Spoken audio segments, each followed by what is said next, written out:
I'm told this is the first ever Wheaton men's basketball video blog, so welcome to it. I'm excited to sort of add this to our repertoire of communicating with the various constituencies that are concerned about Wheaton basketball, and the opportunity to hear from me and possibly some of our players and other coaches about what's going on within the program, and look forward to the opportunity to as often as we can communicate through this venue.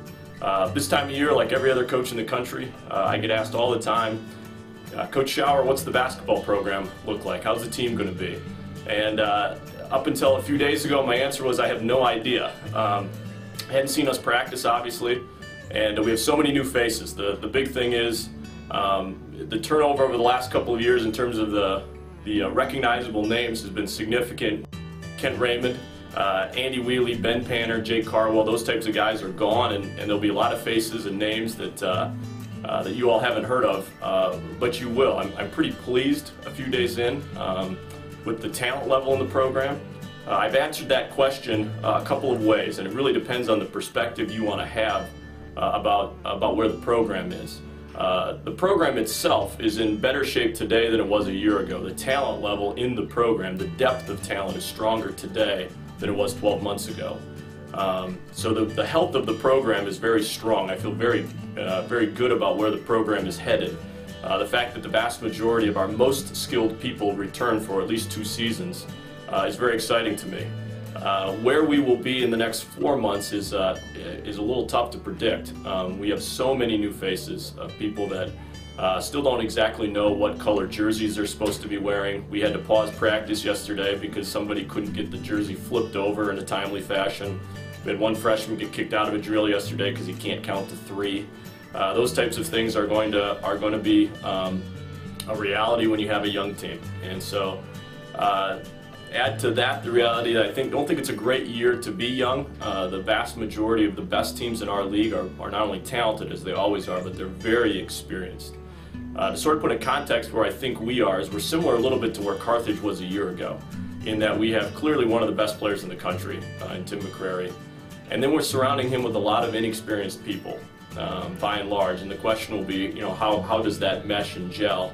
And I think even Bosko Jarakovic would tell you that last year was a better year to be in that situation than it is this year, because Carthage, Wesley, and Augustana this year are not only very talented as they were last year, but they're much more experienced. And so to take an inexperienced team against some of those teams, I don't know how that's going to look. But Coach Harris used to always have a saying in seasons like this, they better beat us now. And teams had better beat us now, because sometime over the next 6 to 12 months, this team's going to get really good. And the talent issue is not there. We're good, and it's just a matter of when everything fits together. And right now, they don't even know what drills we're running, much less what it's going to look like to compete in a game. So that's sort of the general overview of where I think we are. Very optimistic, and yet I think very realistic to say we're going to be good. How good and when? Boy, those are questions that have to be answered over time. Sort of giving you a breakdown of sort of the preseason blog, if you will, of the things that coaches talk about. We have one huge advantage over most teams, and that is most nights we're going to have the best player on the floor.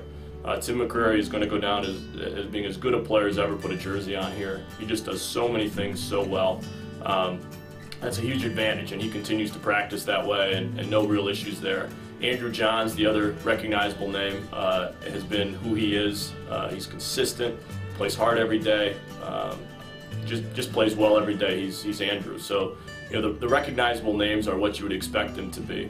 The positive names, the guys that if you're wondering who's going to fill in around that a little bit, the guys I've been most pleased with at this point in the season.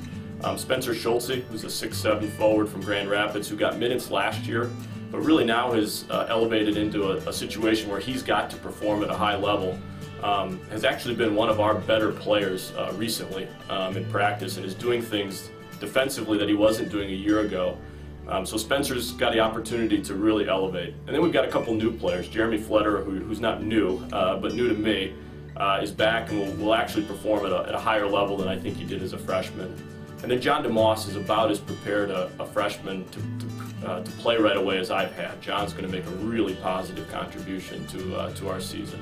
And then it just sort of depends on how we progress from here. But the broad perspective I would have in this first blog is the program's healthy, the talent level's good. We're going to have to use a little bit of patience, which is something I probably have less of than you do. So we're just going to have to keep having this team progress, and eventually we're going to get back to being a fantastic basketball team.